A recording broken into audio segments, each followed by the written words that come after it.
Hai, halo guys. Di sini kita ingin kunjungan. Kita udah sampai di Gua Sunyaragi.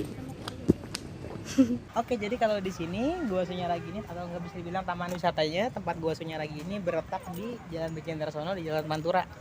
Oke, sebelum ke gua-guanya di sini juga ada sebuah bangunan yang bernama Gedung Pesanggerahan. Kalau gedung ini dibangun pada tahun 1848 oleh Ibunda Ratu Adimah. Ini bagian depan dari Gua Sunyaragi. Di sini bagian pertama ada namanya Gua Pengawal. Kalau Gua Pengawal ini digunakan sebagai tempat istirahatnya para pengawal sultan zaman dulu. Tempat istirahatnya para prajurit yang mengawal dari keraton sampai ke sini sultannya. Nah, selain Gua Pengawal, sebelah kanan juga terdapat Gua Simanyang. Kalau Gua Simanyang ini digunakan sebagai pos jaganya. Tempat pos jaga zaman dulu. Nah, selain Gua Simanyang, di sebelahnya terdapat pelataran Pandai Kemasan. Di sini digunakan sebagai tempat pembuatan cindramata atau senjata yang terbuat dari logam. Karena pandai sendiri artinya ahli dan kemasan artinya cindramata. Di sini bagian tengah-tengahnya terdapat sebuah podium. Ini bangunan utama di bagian depan yang bernama Bangsal Jinem. Bangsal di sini artinya ruangan. Jadi Jinem di sini berarti 1 dan 6, dan 6 diambil dari jumlah rukun iman yang berjumlah 6, dan rukun iman pertama iman kepada Allah Subhanahu wa taala. Nah, oke, di sini ada spot utama dari Gua Sunyaragi. Di sini ada namanya area dari Gua Peteng. Di sini ada Gua Peteng. Gua Peteng sendiri artinya gua yang gelap, dan Gua Peteng digunakan sebagai tempat bersemedi untuk meraih ilmu kanuragan. Di depan dari Gua Peteng terdapat sebuah patung yang menghalangi jalan, itu bernama patung Perawan Sunti. Lain patung Perawan Sunti, di sebelah kanan terdapat patung gajah yang terbuat dari batu karang laut. Ini juga terdapat ada Gua Langse. Nah, di depan dari Gua Peteng di seberangnya terdapat sebuah tempat yang bernama Mande Beling. Kalau Mande Beling ini digunakan sebagai tempat duduknya sultan.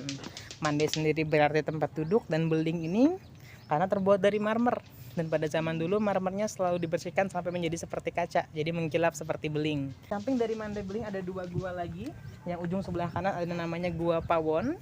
Pawon di sini artinya dapur. Pawon digunakan sebagai tempat menyimpan makanan yang sudah matang siap santap dibawa dari keraton. Dari Gua Pawon terdapat Gua Lawa. Namakan Lawa karena pada zaman dulu di depannya terdapat pohon gambir sebagai sarang kelelawar atau sarang burung-burung walet. Makanya namanya Gua Lawa di sini. Nah, kita ke depan lagi. Kita ke bawah kayaknya. Namanya Gua Kelanggengan. Kalau Gua Kelanggengan ini digunakan sebagai tempat bersemedinya sultan. Karena Gua Kelanggengan digunakan sebagai tempat bersemedi untuk melanggengkan jabatan zaman dulu. Dan di samping dari Gua Kelanggengan terdapat patung Garuda dililit ular. Di depan dari patung Garuda dililit ular terdapat sebuah monumen. Itu bernama Monumen China. Di samping dari Monumen China di sini terdapat sebuah pohon kelengkeng yang sudah berusia kurang lebih 400 tahun. Bagian atas terakhir terdapat sebuah gua lagi bernama Gua Padang Ati. Gua Padang Ati ini digunakan sebagai tempat bersemedi lagi karena padang sendiri artinya terang, sedangkan ati artinya hati. Jadi pada zaman dulu Gua Padang Ati digunakan sebagai tempat bersemedi untuk menerangkan hati. Kalau ruang keluarga bisa dibilang kalau zaman sekarang di sini terdapat 2 kamar panembahan.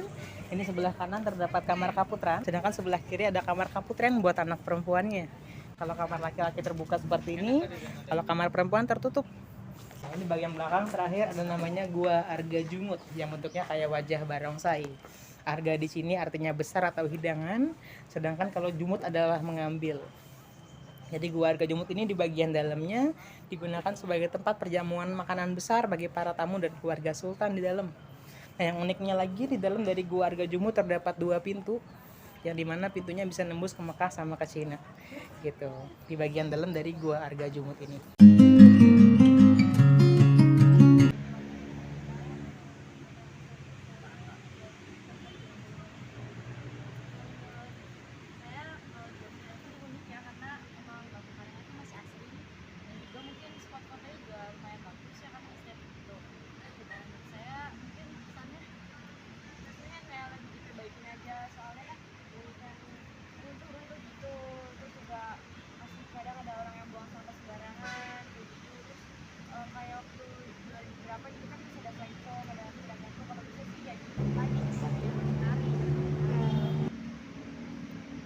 Assalamualaikum warahmatullahi wabarakatuh. Waalaikumsalam. namanya siapa? Ya boleh, nama saya Ihsan Tiastiawan, bisa dipanggil Iksan aja gitu. Nah, di sini. Orang mana? Ya? Orang mana? Saya di Tuparef, Kedaung. Mana? Apa lagi? Kritik dan saran gua Sunyaragi. Dari saran gua Sunyaragi mungkin kalau dari kritik dan saran gabung aja ya. Karena gabung gitu, saran saya sih lebih ke arah dari segi ini tuh kebersihannya pengunjungnya gitu. Kadang kan di dalam ada banyak tempat sampah di situ gitu. Tolong kalau mau berkunjung ke sini, karena kalau ada tempat sampah bawa makanan, bawa minuman, tolong buangnya di tempat sampah.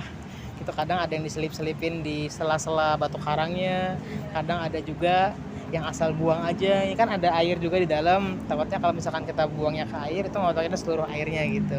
Itu aja sih paling. Assalamualaikum warahmatullahi wabarakatuh. Waalaikumsalam. Maaf ya Pak, Bu, ngeganggu sebentar. Kita ingin mewawancarai Bapak Ibu. Gimana komentar atas setelah kunjungan ke Gua Sunyaragi? Komentarnya karena baru datang, baru masuk ya, belum keliling, belum tahu. Belum tahu. Jadi kalau dilihat dari pertama masuk sih bagus. Emang Bapaknya dari mana? Lampung, Oh, dari Lampung. Ibunya Bagus. sama tempatnya dari bagus. Lampung. Kritik saran untuk Gua Sunyaraginya bagaimana? Kritiknya kayaknya sih tempat sampahnya ya, yang masih kurang banyak maksudnya. Karena kan adanya situ doang tuh. Iya. Di sebelah sini kan nggak ada tuh. Tempat sampah sama apa ya? Belum keliling sih. Iya, soalnya belum muter. Oh, Tempat sampah yang masih kelihatan tuh tempat sampahnya. Ini kan udah usang, terus sama kayak itu loh, kayak petunjuk. Ini kan tempat apa? Ini tempat apa sih namanya itu? Gua Infonya, Info papan informasi. ya, infonya kayak ini tempat ini apa namanya pemandiannya gitu. Ini apa gitu. iya. Kayak contoh ini bambu kuning gitu kan. Terus ini gua apa gitu. Iya, nggak ada, biasanya kan ada papan informasi ini Iya. tempat pemandian Ya. raja atau apa. Kalau ya, enggak apa, nih gitu. ditaruh di situ tuh pas Arah-arahnya. arah tuh. Jadi si pengunjung tuh enggak Header mau ini ke apa arah ya? Ini mana. apa ya gitu.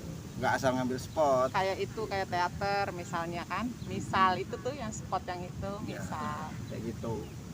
Ini tempat teater gitu-gitulah maksudnya Ini pendopo, apa namanya, nama-nama itunya. papan informasi, Papan informasinya. petunjuk. Terus sama peta gitu-gitu kan suka Iya, nggak ada kan? brosur. Iya. Iya. Suka tempat wisata tuh kan ada nih, ini Brosur. titik kumpul, di sini ada ini, di sini ada ini.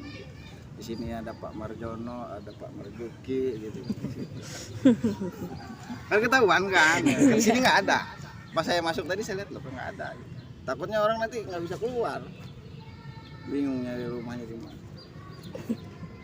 Itu ada anak-anak gitu. Anak-anak di bawah usia 18 nggak boleh masuk karena tempatnya beda.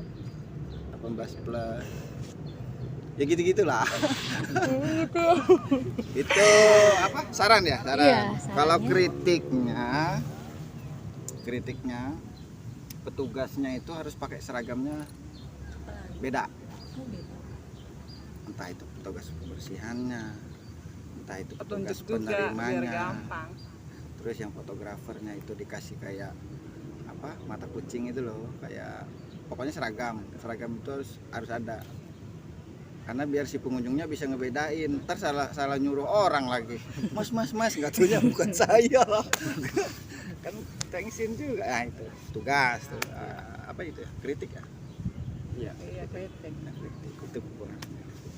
Kalau sarannya yang tadi apa namanya, papan petunjuk sama, udah itu aja konten saya.